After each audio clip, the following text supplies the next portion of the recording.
Thanks very much. I appreciate it.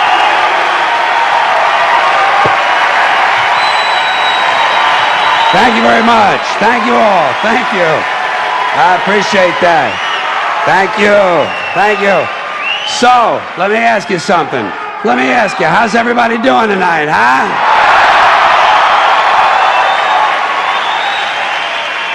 Good. Well, fuck you. Just trying to make you feel at home. Now listen, I've been out here all this time and I haven't been complaining about anything yet, so I think it's time to go into the complaint department. This is just a series of things that are pissing me off, okay? A series of things that are pissing me off, because I don't have pet peeves. I have major psychotic fucking hatreds, okay? And it makes the world a lot easier to sort out. First thing on my list tonight, airport security. Tired of this shit. There's too much of it. There's too much security at the airport. I'm tired of some guy with a double-digit IQ and a triple-digit income rooting around inside of my bag for no reason and never finding anything. Haven't found anything yet. Haven't found one bomb in one bag. And don't tell me, well, the terrorists know their bags are going to be searched, so now they're leaving their bombs at home. There are no bombs. The whole thing is fucking pointless. And it's completely without logic. There's no logic at all. They'll take away a gun, but let you keep a knife. Well, what the fuck is that?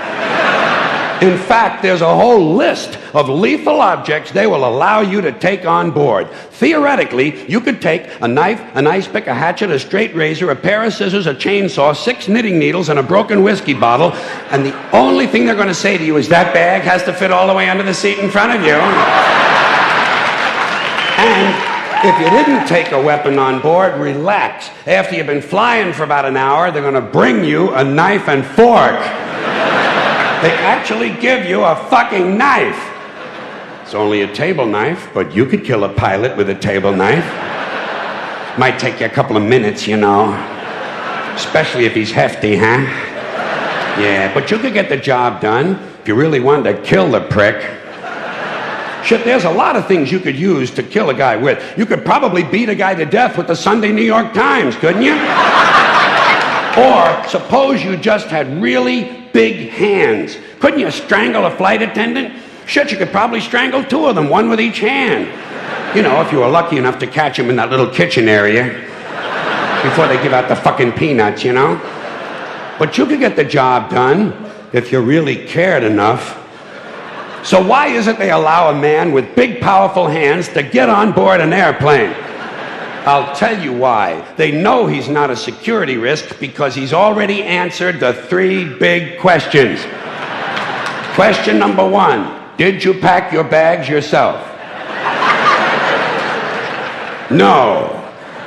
Carrot Top packed my bags. He and Martha Stewart and Florence Henderson came over to the house last night, fixed me a lovely lobster Newburg, gave me a full body massage with sacred oils from India, performed a 4-way around the world, and then they packed my bags. Next question.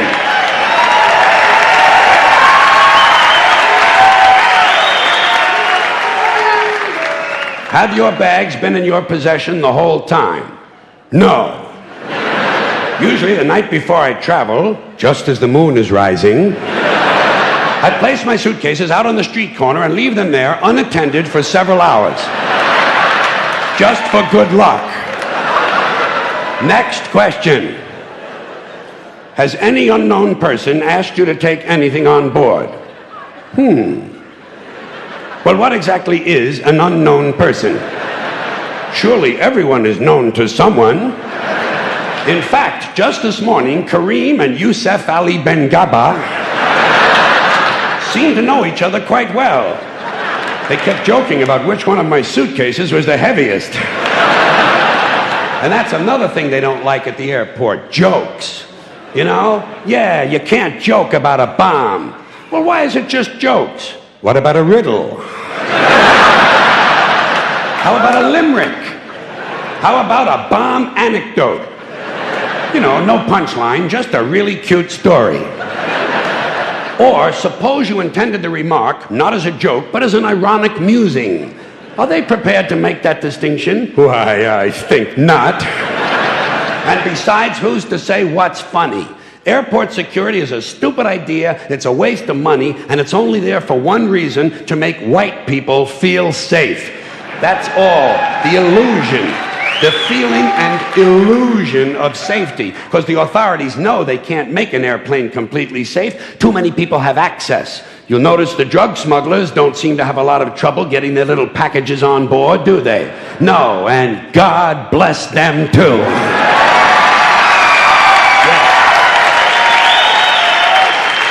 Oh, and by the way, an airplane flight shouldn't be completely safe. You need a little danger in your life. Take a fucking chance once in a while, will you? What are you going to do? Play with your prick for another 30 years? What, are you going to read People magazine and eat at Wendy's till the end of time? Take a fucking chance. Besides, even if they made all of the airplanes completely safe, the terrorists would simply start bombing other places that are crowded. Porn shops, crack houses, titty bars, and gangbangs. You know, entertainment venues. The odds of you being killed by a terrorist are practically zero. So I say relax and enjoy the show. You have to be a realist. You have to be realistic about terrorism. Certain groups of people, certain groups, Muslim fundamentalists, Christian fundamentalists, Jewish fundamentalists, and just plain guys from Montana are going to continue to make life in this country very interesting for a long, long time. That's the reality. Angry men in combat fatigues talking to God on a two-way radio and muttering incoherent slogans about freedom are eventually going to provide us with a great deal of entertainment. Especially after your stupid fucking economy collapses all around you and the terrorists come out of the woodwork and you'll have anthrax in your water supply and sarin gas in your air conditioners. There'll be chemical and biological suitcase bombs in every city, and I say enjoy it. Relax. Enjoy the show. Take a fucking chance. Put a little fun in your life. To me, terrorism is exciting. It's exciting. I think the very idea that you can set off a bomb in a marketplace and kill several hundred people is exciting and stimulating, and I see it as a form of entertainment. Entertainment, that's all it is. Yeah. But I also know that most Americans are soft and frightened and unimaginative, and they don't realize there's such a thing as dangerous fun. And they certainly don't recognize a good show when they see one. I have always been willing to put myself at great personal risk for the sake of entertainment. And I've always been willing to put you at great personal risk for the same reason. As far as I'm concerned, all of this airport security, all the searches, the screenings, the cameras, the questions, it's just one more way of reducing your liberty and reminding you that they can fuck with you anytime they want. As long as you put up with it. As long as you put up with it. Which means, of course, anytime they want. Because that's what Americans do now. They're always willing to trade away a little of their freedom in exchange for the feeling, the illusion of security. What we have now is a completely neurotic population obsessed with security and safety and crime and drugs and cleanliness and hygiene and germs. There's another thing. Germs. Where did this sudden fear of germs come from? In this country. Have you noticed this? The media constantly running stories about all the latest infections, salmonella, E. coli, hantavirus, bird flu, and Americans they panic easily, so now everybody's running around scrubbing this and spraying that and overcooking their food and repeatedly washing their hands, trying to avoid all contact with germs. It's ridiculous, and it goes to ridiculous lengths. In prisons, before they give you a lethal injection, they swab your arm with alcohol. It's true. It's true. It's true. Well, they don't want you to get an infection. And you can see their point. Wouldn't want some guy to go to hell and be sick. It would take a lot of the sportsmanship out of the whole execution. Fear of germs. Why, these fucking pussies. You can't even get a decent hamburger anymore. They cook the shit out of everything now because everybody's afraid of food poisoning. Hey, where's your sense of adventure? Take a fucking chance, will you? You know how many people die in this country from food poisoning every year? 9,000. That's all. It's a minor risk. Take a fucking chance, bunch of goddamn pussies. Besides, what do you think you have an immune system for? It's for killing germs. But it needs practice. It needs germs to practice on. So listen. If you kill all the germs around you and live a completely sterile life, then when germs do come along, you're not going to be prepared. And never mind ordinary germs, what are you going to do when some super virus comes along that turns your vital organs into liquid shit? I'll tell you what you're going to do. You're going to get sick, you're going to die, and you're going to deserve it because you're fucking weak and you got a fucking weak immune system. Now, God damn it. Hey. All right. Let me tell you a true story about immunization, okay? When I was a little boy in New York City in the 1940s, we swam in the Hudson River, and it was filled with raw sewage, okay? We swam in raw sewage, you know, to cool off. And at that time, the big fear was polio. Thousands of kids died from polio every year. But you know something? In my neighborhood, no one ever got polio. No one, ever. You know why? Because we swam in raw sewage. It strengthened our immune systems. The polio never had a prayer. We were tempered in raw shit. So personally, I never take any special precautions against germs. I don't shy away from people who sneeze and cough. I don't wipe off the telephone. I don't cover the toilet seat. And if I drop food on the floor, I pick it up and eat it. I eat it. Yes, I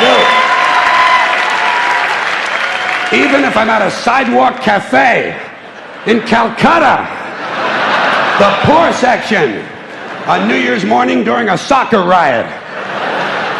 And you know something? In spite of all that so-called risky behavior, I never get infections. I don't get them. I don't get colds. I don't get flu. I don't get headaches. I don't get upset stomachs. And you know why? Because I got a good, strong immune system, and it gets a lot of practice. My immune system is equipped with the biological equivalent of fully automatic military assault rifles with night vision and laser scopes. And we have recently acquired phosphorus grenades, cluster bombs, and anti-personnel fragmentation mines. So, when my white blood cells are on patrol, reconnoitering my bloodstream, seeking out strangers and other undesirables, if they see any suspicious-looking germs of any kind, they don't fuck around. They whip out the weapons, they wax the motherfucker, and deposit the unlucky fellow directly into my colon. Into my colon. There's no nonsense. There's no Miranda warning. There's none of that 3 strikes and you're out shit. First defense, bam, into the colon you go.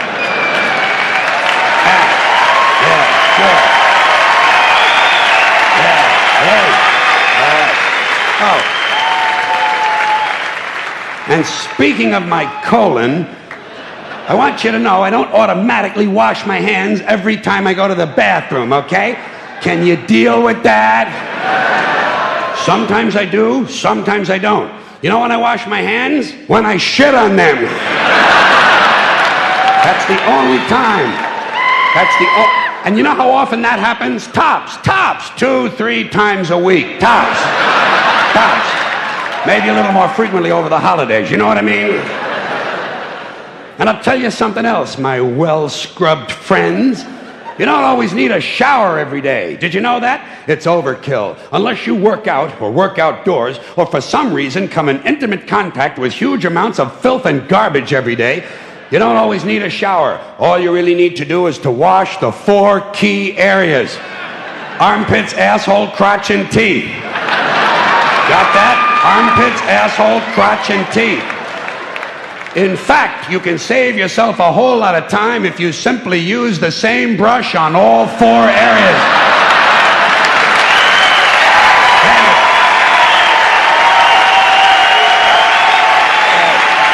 Thank you. I appreciate it. Thank you. All right. Now listen, I got a few more items of things that are pissing me off. And this one comes in the form of a question. Haven't we had about enough of this cigar-smoking shit in this country? Huh?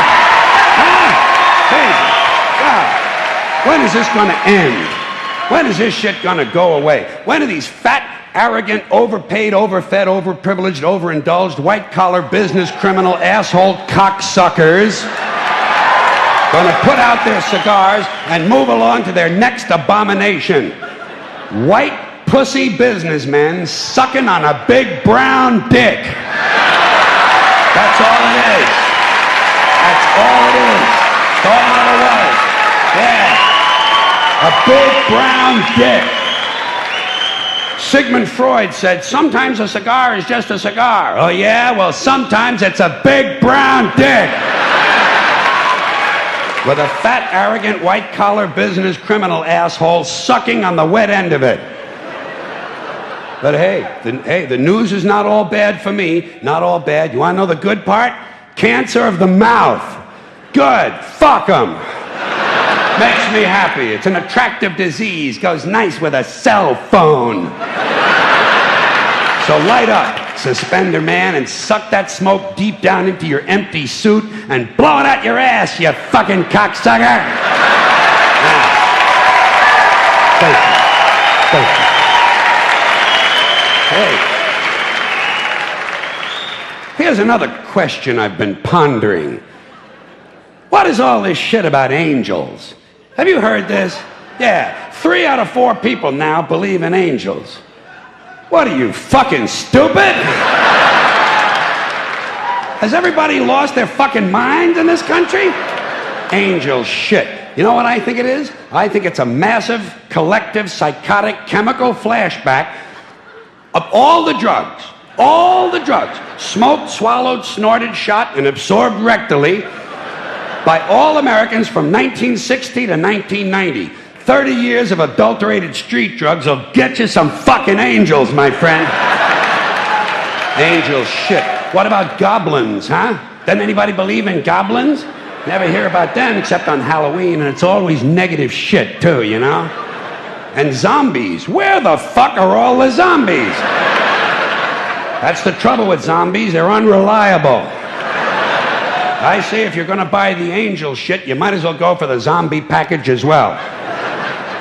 Here's another horrifying example or aspect of American culture, that the pussification, the continued pussification of the American male in the form...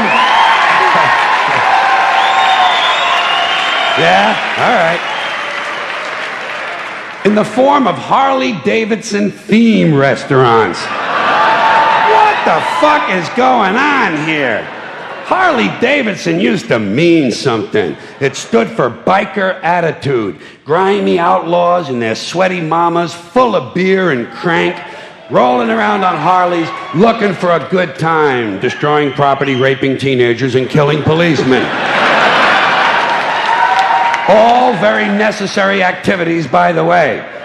But now, theme restaurants, and this soft shit obviously didn't come from hardcore bikers. It came from these weekend motorcyclists, these fraudulent 2-day-a-week motherfuckers who have their bikes trucked into Sturgis, South Dakota for the big rally, and then ride around like they just come in off the road. Dentists and bureaucrats and pussy boy software designers getting up on a Harley because they think it makes them cool. Well, hey, skeezix, you ain't cool, you're fucking chilly. And chili ain't never been cool. And here, as long as we're talking about theme restaurants, I got a proposition for you. I think if white people are going to burn down black churches, then black people ought to burn down the House of Blues. Huh? What a fucking disgrace that place is.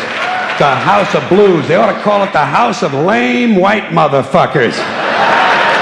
Inauthentic, low-frequency, single-digit, lame white motherfuckers. Especially these male movie stars who think they're blues artists. You ever see these guys? Don't you just want to puke in your soup with one of these fat, balding, overweight, overaged, out-of-shape, middle-aged male movie stars with sunglasses jumps on stage and starts blowing into a harmonica? It's a fucking sacrilege. In the first place, white people got no business playing the blues ever, at all, under any circumstances. Ever, ever, ever. What the fuck do white people have to be blue about? Banana Republic ran out of khakis. Huh? The espresso machine is jammed. Hootie and the Blowfish are breaking up. Shit, white people ought to understand their job is to give people the blues, not to get them. And certainly not to sing or play them. Tell you a little secret about the blues. It's not enough to know which notes to play. You got to know why they need to be played. And another thing, I don't think white people should be trying to dance like blacks. Stop that. Stick to your faggoty polkas and waltzes. And that repulsive country line dancing shit that you do. And be yourself, be proud, be white, be lame, and get the fuck off the dance floor. Now, I thank you. Now, listen. Long as we're discussing minorities, I'd like to mention something about language. There are a couple of terms being used a lot these days by guilty white liberals. First one is happens to be. He happens to be black. I have a friend who happens to be black. Like it's a fucking accident, you know? Happens to be black. Yes, he happens to be black. Ah, yeah. He had 2 black parents? Oh, yes, he did. Yes, that's right. And they fucked? Oh, indeed they did. So where does the surprise part come in? I should think it would be more unusual if he just happened to be Scandinavian. And the other term is openly gay. They'll say, he's openly gay. But that's the only minority they use that for. You know, you wouldn't say someone was openly black. Well, maybe James Brown. Or Louis Farrakhan. Louis Farrakhan is openly black. Colin Powell is not openly black. Colin Powell is openly white. He just happens to be black. Okay. Thank you. Yeah. Oh, thank you. And while we're at it, when did the word urban become synonymous with the word black? Did I fall asleep for 8 or 9 years? Urban styles, urban trends, urban music. I was not consulted on this at all. Didn't get an email, didn't get a fax, didn't get a fucking postcard. Fine. Let them go. And I don't think white women should be calling each other girlfriend, okay? Stop pretending to be black. And no matter what color you are, you go, girl, should probably go.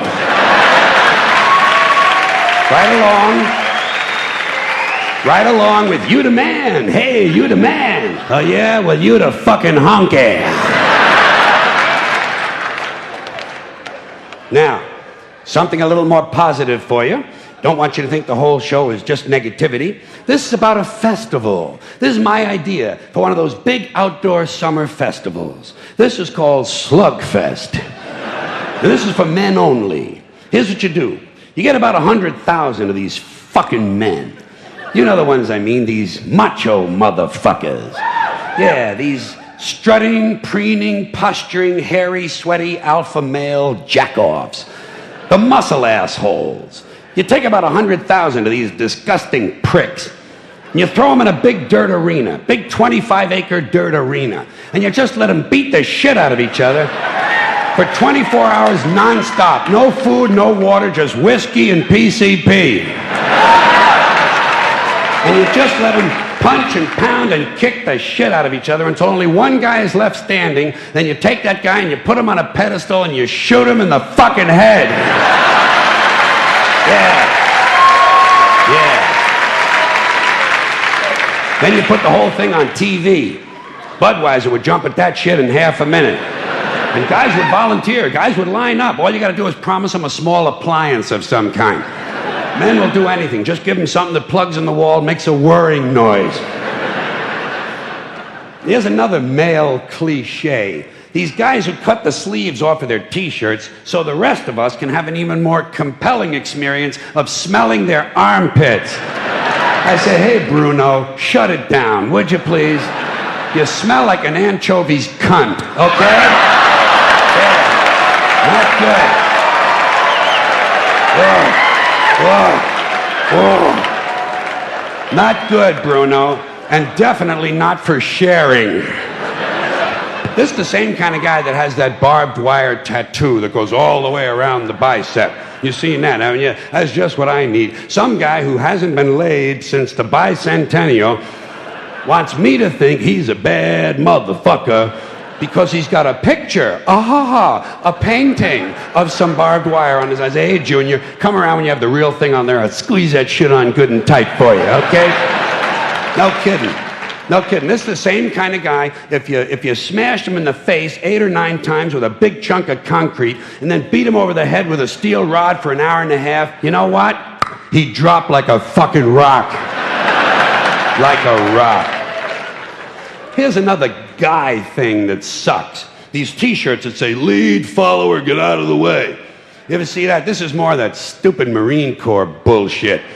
Obsolete male impulses from 100,000 years ago. Lead, follower, get out of the way. You know what I do when I see that shirt? I obstruct. I stand right in the guy's path, force him to walk around me. He gets a little past me, I spin him around, kick him in the nuts, rip off the shirt, wipe it on my ass, and shove it down his fucking throat.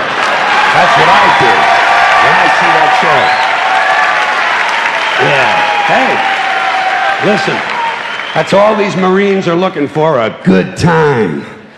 And speaking of tough guys, I'm getting a little tired of hearing that after 6 policemen get arrested for shoving a floor lamp up some black guy's ass and ripping his intestines out, the police department announces they're going to have sensitivity training. I say, hey, if you need special training to be told not to jam a large, cumbersome object up someone else's asshole, maybe you're too fucked up to be on the police force in the first place. Huh? Maybe. Maybe not. Maybe not. I don't know. Listen. Yeah. That's right.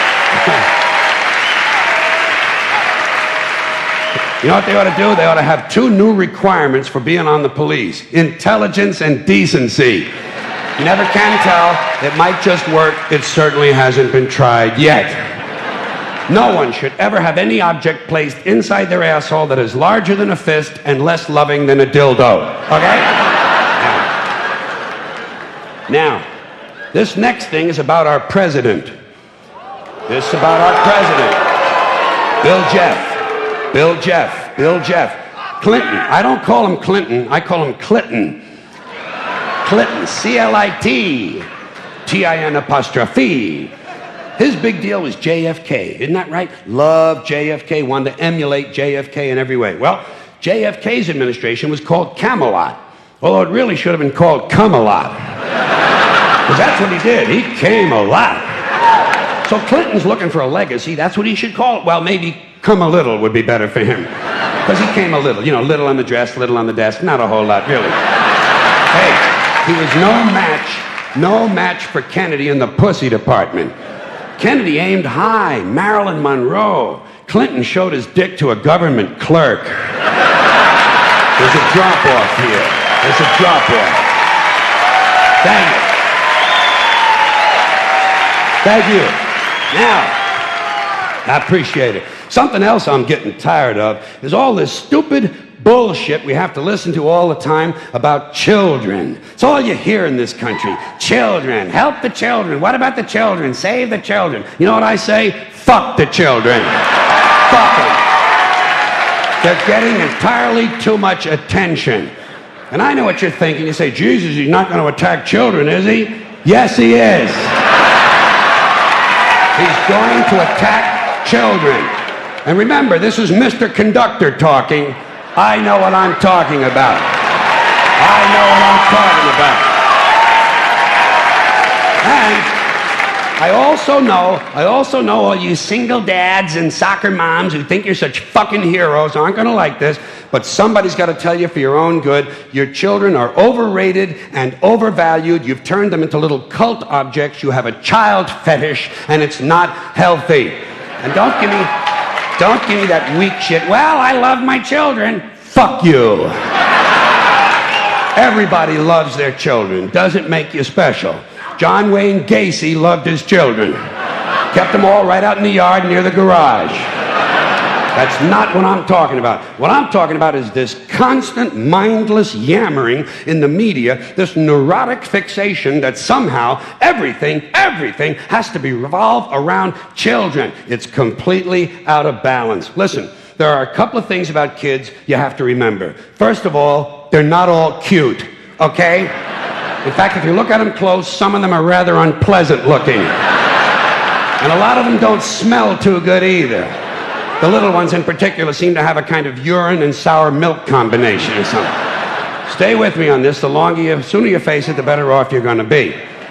Second premise, not all children are smart and clever. Got that? Kids are like any other group of people. A few winners, a whole lot of losers. There are a lot of loser kids out there who simply aren't going anywhere. And you can't save them all. You can't save them all. You got to let them go. You got to cut them loose. You got to stop overprotecting them because you're making them too soft. Today's kids are way too soft. For one thing, there's too much emphasis on safety. Child-proof medicine bottles and fireproof pajamas, child restraints and car seats and helmets, bicycles, skateboard, baseball helmets. Kids have to wear helmets now for everything but jerking off. Grown-ups have taken all the fun out of being a kid just to save a few thousand lives. It's pathetic. It's pathetic. What's happening is, you know what it is? These baby boomers, these soft, fruity baby boomers, are raising an entire generation of soft, fruity kids who aren't even allowed to have hazardous toys, for Christ's sakes. Hazardous toys. Shit, whatever happened to natural selection? Survival of the fittest. The kid who swallows too many marbles doesn't grow up to have kids of his own. Simple as that. Simple. Nature knows best. We're saving entirely too many lives in this country of all ages. Nature should be allowed to do its job of killing off the weak and sickly and ignorant people without interference from airbags and batting helmets. Just think of it as passive eugenics, okay? Now, here's another example of overprotection. Did you ever notice on the TV news, every time some guy with an AK-47 strolls onto a schoolyard and kills 3 or 4 kids and a couple of teachers, the next day, the school is overrun with counselors and psychiatrists and grief counselors and trauma therapists trying to help the children cope. Shit. When I was in school, someone came to our school and killed 3 or 4 of us. We went right on with our arithmetic. 35 classmates minus 4 equals 31. We were tough. I say if kids can handle the violence at home, they ought to be able to handle the violence in school. I'm not worried about guns in school. You know what I'm waiting for? Guns in church. That's going to be a lot of fun. And it'll happen. You watch. Some nut will go fucking ape shit in the church, and they'll refer to him as a disgruntled worshiper. Here's another bunch of ignorant shit. School uniforms. Bad theory. The idea that if kids wear uniforms to school, it helps keep order. Don't these schools do enough damage making all these kids think alike? Now they're going to get them to look alike, too? And it's not a new idea. I first saw it in old newsreels from the 1930s, but it was hard to understand because the narration was in German.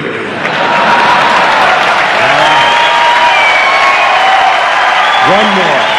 Thank you.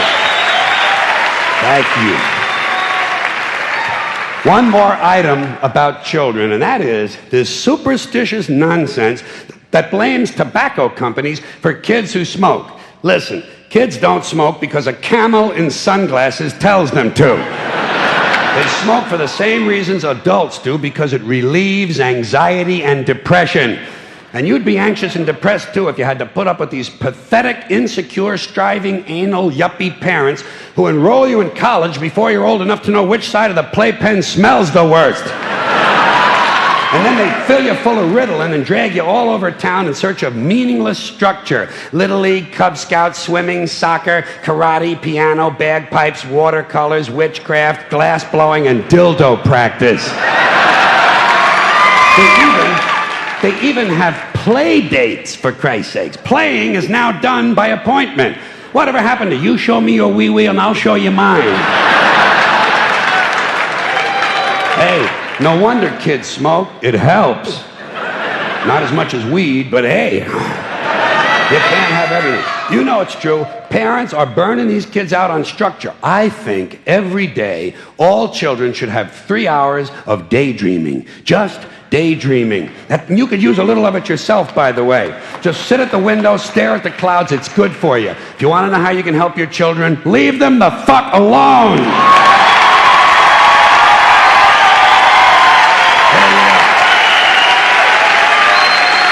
Thank you all very much. Now, what am I talking about? Okay. All right, now a little change of pace, a little change of intensity.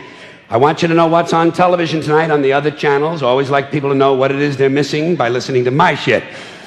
First of all, on the Playboy channel, yeah, tonight, they have one of those new reality shows where the people at home send in their own tapes. It's called Home Videos of Bad Fucking. And speaking of that delightful activity, I guess you know, last week, Ricky Lake had a special program, Women Who Fake Orgasms. So tonight, not to be outdone, Jerry Springer has a nighttime special, Men Who Fake Bowel Movements. Yeah, I think they're running out of topics on those shows, too.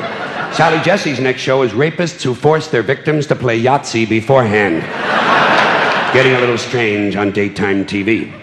Then, later on tonight, on the Nostalgia channel, they're going to play back-to-back 2 of my favorite episodes of Little House on the Prairie. First of all, the 1975 Christmas show, A Douchebag for Clara. Wasn't that good? And it was sad toward the end when she cried because she stuck it in the wrong hole. But as they say in the U.S. Navy, there is no wrong hole. And then, right after that, they're going to play my favorite Little House on the Prairie of all times, Missy Takes a Big Dump in the Woods. And that was interesting, I thought, because she had on the high heels and the long dress, and it was fun to watch how she had to maneuver through the poison sumac. And they didn't have toilet paper in those days. She had to use a series of pine cones. And she was pulling them in the wrong direction. Yes. I understand toward the end of the show they had to bleep out a lot of screaming and foul language. And then, hey, later on tonight on the pay-per-view, Willie Nelson. Willie Nelson's concert is on, and TV Guide listed all the songs he's going to sing. He's going to start out with one of my favorites, Too Drunk to Jerk Off. Isn't that a good one? God, I love that song. Then he's going to do a series of love songs. Kiss Me, I'm Coming. Ah, that's a good one. Kiss me, I'm coming. Hold me, I'm humming. Well, I can't help it. I am a romantic, and I do enjoy the sentimental tunes. Here's a sad song. I should have fucked old what's-her-name. Remember that? I should have never played the game. I should have fucked old what's-her-name. Here's one my mother used to sing around the house. Your love ran down my leg, and now you're gone. Yeah, that one always got to me. I'm glad you feel the same way. Here's a fine love song. You blew my mind, now blow me.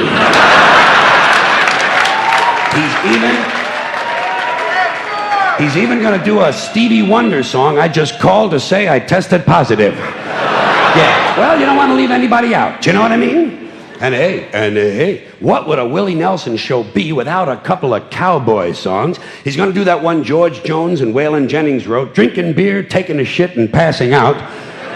Then he's going to do a kind of a traditional Western song, one that Gene Autry used to sing when I was a little boy. It's midnight in Montana, and I can't get my dick out of this cow. That's a good one. I love that song. I always liked it. Yeah. You know why I like that song so much? Because it's a real cowboy song. And by the way, speaking of cattle fucking, do you know why it is when a rancher fucks a sheep, he does so at the edge of a cliff? It's so the sheep will push back. Little something for you. Yes. Just a little tip for you outdoorsmen when you're out camping. Now, this next thing is about names. That's all, names. Names are an interest of mine, not a hobby. Hobbies cost money. Interests are free. This is just about names. Did you ever notice how they name singles bars? Singles bars all have the same kind of cutesy little one-word names that end in S. Scamps, tramps, chats, rumors, cahoots, cheers, chances, mingles, risks, gambits, notions. Hey, if I had a singles bar, you know what I'd call it? Nipples and dicks. A little truth in advertising. The Sperm Club. Snatch-O-Rama. The Crotcheteria. Frankie's Fuckery. Cafe Vagina. Open all night. Well, I'm an old-fashioned guy. I'm old-fashioned because I believe the name on the outside of a place ought to let you know what's going on the inside. Here would be a good name for a gay restaurant. The Mouthful. Huh? Come on, that's clever shit. That's a double pun, goddammit. You didn't think of it. Besides, you don't have to eat there if you don't want to. No, just go in, have a cocktail. Or a highball. Here's another name I don't care for, TGI Fridays. You know these cutesy-ass little places, TGI Fridays? That whole TGIF thing was cute for about an hour. And that was 65 years ago when someone first said it on the radio. Not cute anymore. Time to start bombing these locations. TGI Fridays. If I had a place like that, you know what I'd call it? HSIOW. Holy shit, it's only Wednesday. I think people would drink a lot more liquor if they thought it was Wednesday all the time. Well, I'm just looking for a little honesty in these names. Little honesty, that's not asking a lot. I'm thinking of opening up a motel and calling it the Sleep and Fuck. Wouldn't that be a good, honest name for a motel? Who needs this Shady Pines bullshit? The Sleep and Fuck Motel. Get me one of them big neon signs. Sleep, fuck. Sleep, fuck. Sleep and fuck. Sleep and fuck. Sleep and fuck. Sleep, fuck. Sleep, fuck. Yeah. Sleep and fuck. Sleep and fuck. You put it right at the Jersey entrance to the Holland Tunnel, you know? Well, actually, fucking sleep would be a little more accurate, wouldn't it? Best name for a motel would be the fucking smoke and sleep and roll over and get out of bed and wash your crotch and go out and buy 2 cans of Mr. Pibb and go home and fuck a whole lot more. A whole lot more. Because that's all they ever have left in those soda machines on Sunday night. Mr. Pibb and Diet Shasta Orange. And that yellow can of Canada Dry tonic water that nobody wants. And speaking of naming things, am I the only person in this country who's laughing when these commercials come on television for Snapper lawnmowers? Isn't there anyone else in this fading republic who knows what a snapper is? A snapper is a pussy, okay? That's what it means. Snapper means pussy. It's derived from an older, more specific term, snappin' pussy, which describes a particular type of pussy, one with good, quick muscular control, kind of an elasticity in the vaginal wall that can grab a hold of you and give you a decent hump. You know what I'm talking about. A snappin' pussy. But now snapper means any kind of pussy, and they've named a lawnmower company after it. Now, I have seen a few snappers in my day. Never seen one that'll cut grass. No. Maybe do a little edging along the driveway after a party. That's all you can hope for. But you know, weed whacker you can understand. Now, a lot of these company names and product names are influenced by marketing and advertising people. This next thing is about advertising. And by the way, if you should have any cognitive dissonance about the fact that I do commercials for 10, 10, 220 and still attack advertising up here, well, you're just going to have to figure that shit out on your own, okay? Now, this is called advertising lullaby. Keeping in mind, of course, that the whole purpose of advertising is to lull you to sleep. Quality, value, style, service, selection, convenience, economy, savings, performance, experience, hospitality, low rates, friendly service, name brands, easy terms, affordable prices, money-back guarantee, free installation. Free admission, free appraisal, free alterations, free delivery, free estimates, free home trial, and free parking. No cash, no problem, no kidding. No fuss, no muss, no risk, no obligation, no red tape, no down payment, no entry fee, no hidden charges, no purchase necessary. No one will call on you. No payments or interest till September. What? Limited time only, though, so act now, order today, send no money, offer good while supplies last, 2 to a customer, each item sold separately, batteries not included, mileage may vary, all sales are final, allow 6 weeks for delivery, some items not available, some assembly required, some restrictions may apply. So come on in. Come on in. Come on in for a free demonstration and a free consultation with our friendly professional staff. Our experienced and knowledgeable sales representatives will help you make a selection that's just right for you and just right for your budget. And say, don't forget to pick up your free gift, a classic, deluxe, custom, designer, luxury, prestige, high-quality, premium, select, gourmet pocket pencil sharpener. Yours for the asking, no purchase necessary. It's our way of saying thank you. And if you act now, we'll include an extra added free complimentary bonus gift, a classic, deluxe, custom, designer, luxury, prestige, high-quality, premium, select, gourmet, combination key ring, magnifying glass, and garden hose in a genuine imitation leather-style carrying case with authentic vinyl trim.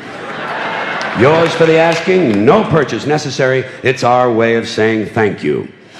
Actually, it's our way of saying bend over just a little bit farther so we can stick this big advertising dick up your ass a little bit deeper. A little bit deeper. A little bit deeper.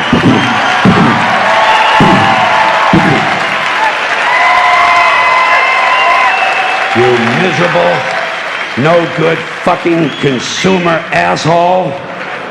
Because you do know, folks, living in this country, you're bound to know that every time you're exposed to advertising, you realize once again that America's leading industry, America's most profitable business is still the manufacture, packaging, distribution, and marketing of bullshit. High quality, grade A, prime cut, pure American bullshit. And the sad part is that most people seem to have been indoctrinated to believe that bullshit only comes from certain places, certain sources. Advertising, politics, salesmen, not true. Bullshit is everywhere. Bullshit is rampant. Parents are full of shit, teachers are full of shit, clergymen are full of shit, and law enforcement people are full of shit. This entire country is completely full of shit, and always has been. From the Declaration of Independence to the Constitution to the Star-Spangled Banner, it's still nothing more than one big steaming pile of red, white, and blue all-American bullshit. Because think of how we started. Think of that. This country was founded by a group of slave owners who told us all men are created equal. Oh yeah, all men, except for Indians and niggers and women, right? Always like to use that authentic American language. This was a small group of unelected white male land-holding slave owners who also suggested their class be the only one allowed to vote. Now that is what's known as being stunningly and embarrassingly full of shit. And I think Americans really show their ignorance when they say they want their politicians to be honest. What are these fucking cretins talking about? If honesty were suddenly introduced into American life, the whole system would collapse. No one would know what to do. Honesty would fuck this country up. And I think deep down Americans know that. That's why they elected and re-elected Bill Clinton. That's why.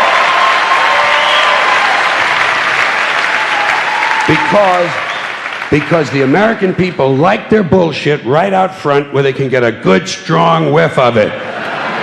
Clinton might be full of shit, but at least he lets you know it. Dole tried to hide it, didn't he? Dole kept saying, I'm a plain and honest man. Bullshit. People don't believe that. What did Clinton say? He said, hi, folks, I'm completely full of shit, and how do you like that? And the people said, you know something? At least he's honest. At least he's honest about being completely full of shit. It's just like the business world, same as business. Everybody knows by now, all businessmen are completely full of shit. Just the worst kind of low-life criminal cocksuckers you could ever want to run into. A fucking piece of shit businessman. And the proof of it is they don't even trust each other. They don't trust one another. When a businessman sits down to negotiate a deal, the first thing he does is to automatically assume that the other guy is a complete lying prick who's trying to fuck him out of his money. So he's got to do everything he can to fuck the other guy a little bit faster and a little bit harder. And he's got to do it with a big smile on his face. You know that big bullshit businessman smile? And if you're a customer, whoa, that's when you get the really big smile. Customer always gets that really big smile as the businessman carefully positions himself directly behind the customer and unzips his pants and proceeds to service the account. I'm servicing this account. This customer needs service. Now you know what they mean. Now you know what they mean when they say, we specialize in customer service. Whoever coined the phrase, let the buyer beware, was probably bleeding from the asshole. But that's business. That's business. But in the bullshit department, a businessman can't hold a candle to a clergyman. Because I got to tell you the truth, folks. I got to tell you the truth. When it comes to bullshit, big time, major league bullshit, you have to stand in awe of the all-time champion of false promises and exaggerated claims, religion. No contest. No contest. Religion easily has the greatest bullshit story ever told. Think about it. Religion has actually convinced people that there's an invisible man living in the sky who watches everything you do every minute of every day. And the invisible man has a special list of 10 things he does not want you to do. And if you do any of these 10 things, he has a special place full of fire and smoke and burning and torture and anguish where he will send you to live and suffer and burn and choke and scream and cry forever and ever till the end of time. But he loves you.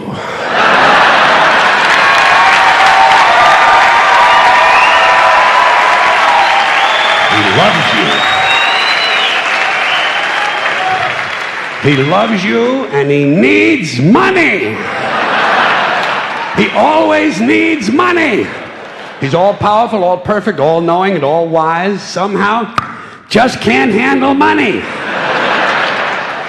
Religion takes in billions of dollars. They pay no taxes, and they always need a little more. Now, you talk about a good bullshit story. Holy shit.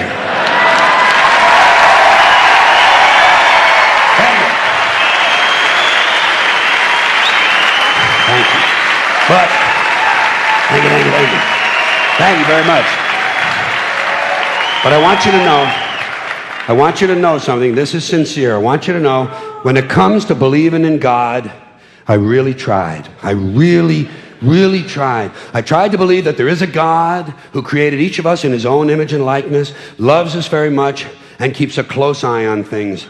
I really tried to believe that, but I gotta tell you, the longer you live, the more you look around, the more you realize something is fucked up. Something is wrong here. War, disease, death, destruction, hunger, filth, poverty, torture, crime, corruption, and the ice-capades. Something is definitely wrong. This is not good work. If this is the best God can do, I am not impressed. Results like these do not belong on the resume of a supreme being. This is the kind of shit you'd expect from an office temp with a bad attitude. And just between you and me, in any decently run universe, this guy would have been out on his all-powerful ass a long time ago. And by the way, I say this guy because I firmly believe, looking at these results, that if there is a God, it has to be a man. No woman could or would ever fuck things up like this.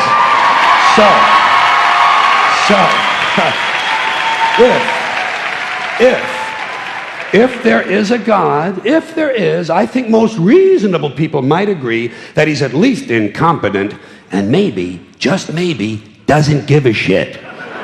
Doesn't give a shit, which I admire in a person and which would explain a lot of these bad results. So rather than be just another mindless religious robot, mindlessly and aimlessly and blindly believing that all of this is in the hands of some spooky, incompetent father figure who doesn't give a shit, I decided to look around for something else to worship, something I could really count on. And immediately, I thought of the sun. Happened like that. Overnight, I became a sun worshiper. Well, not overnight, you can't see the sun at night. The first thing the next morning, I became a sun worshiper. Several reasons. First of all, I can see the sun, okay? Yeah. Unlike some other gods I could mention, I can actually see the sun. I'm big on that. If I can see something, I don't know, kind of helps the credibility along, you know? So every day I can see the sun as it gives me everything I need: heat, light, food, flowers in the park, reflections on the lake, an occasional skin cancer, but hey, at least there are no crucifixions, and we're not setting people on fire simply because they don't agree with us. Sun worship is fairly simple. There's no mystery, no miracles, no pageantry, no one asks for money, there are no songs to learn, and we don't have a special building where we all gather once a week to compare clothing.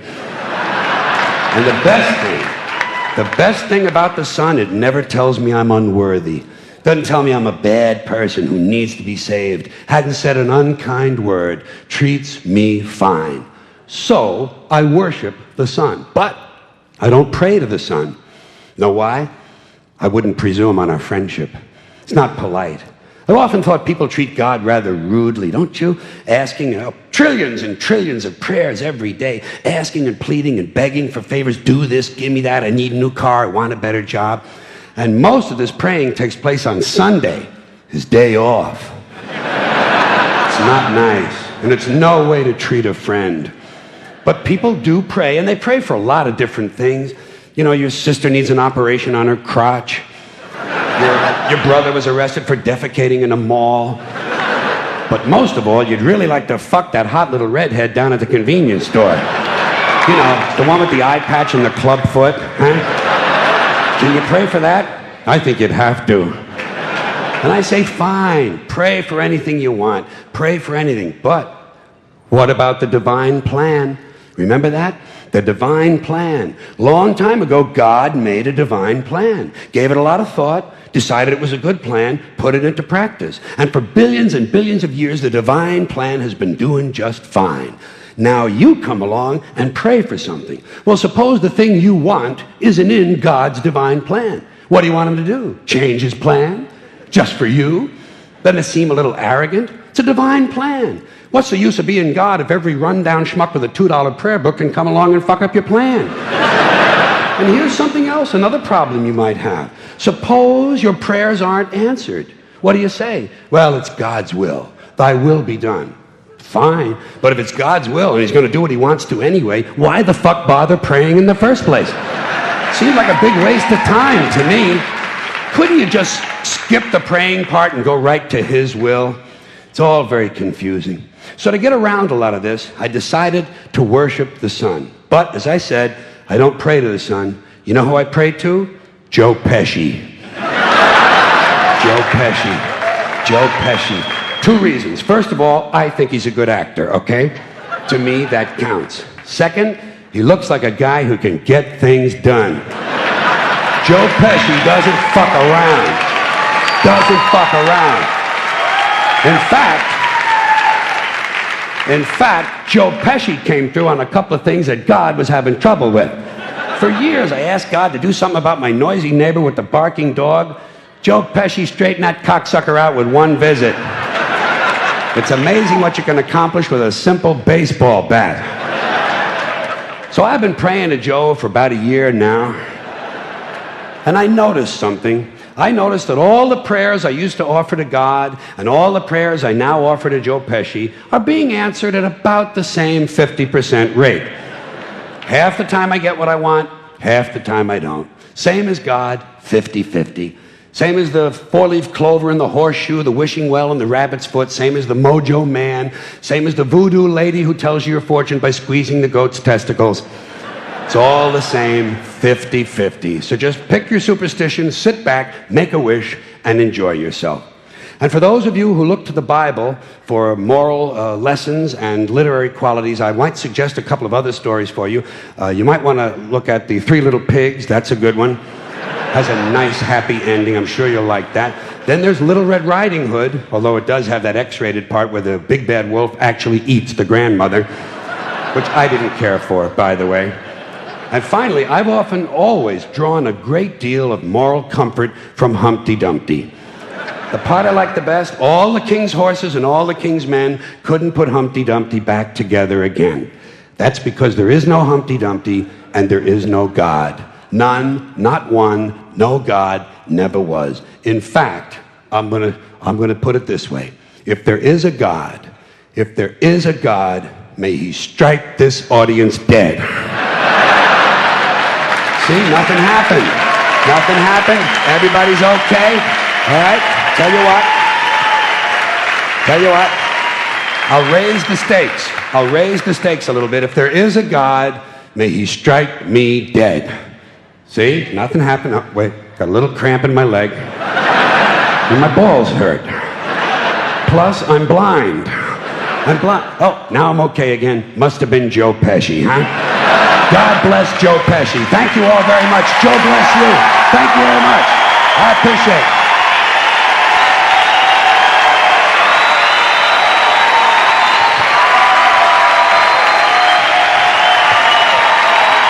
Bye-bye. Have fun. Good. Thank you very much.